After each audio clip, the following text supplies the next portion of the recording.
শপথ নিতে বেলা 12:30টার পর নব্য নিয়োগপ্রাপ্ত প্রধান নির্বাচন কমিশনার সহ অন্যান্য নির্বাচন কমিশনাররা আসতে থাকেন সুপ্রিম কোর্টের জাজেস লাউঞ্জে।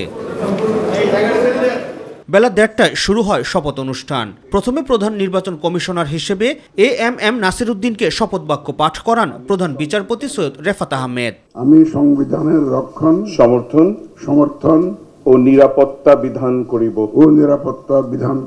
পরে নির্বাচন কমিশনার হিসেবে সাবেক অতিরিক্ত সচিব মোহাম্মদ আনোয়ারুল ইসলাম সরকার, অবসরপ্রাপ্ত জেলা ও দায়রা জজ আব্দুর রহমান মাসুদ, অবসরপ্রাপ্ত যুগ্ম সচিব বেগম তাহমিদা আহমেদ এবং ব্রিগেডিয়ার জেনারেল অবসরপ্রাপ্ত আবুল ফজল মোহাম্মদ সানাউল্লাহকে শপথ বাক্য পাঠ করান প্রধান বিচারপতি।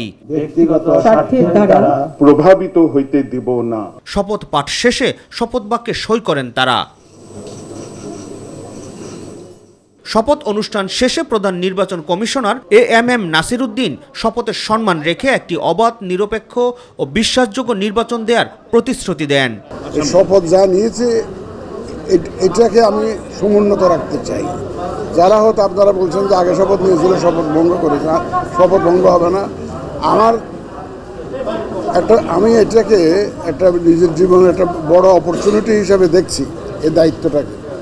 আমি তাদেরকে একটা free, fair and credible election দেওয়ার জন্য প্রতিশ্রুতিবদ্ধ, and I will do my best for that.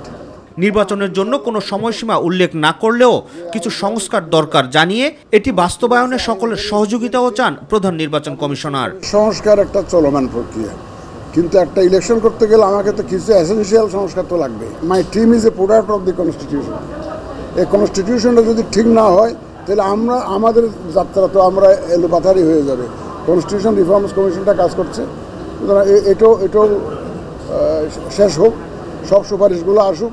Search কমিটির সুপারিশের ভিত্তিতে গত বৃহস্পতিবার প্রধান নির্বাচন কমিশনার সহ 4 জন নির্বাচন কমিশনকে নিয়োগ দেন রাষ্ট্রপতি। রাকিব হাসান, মাই টিভি, ঢাকা।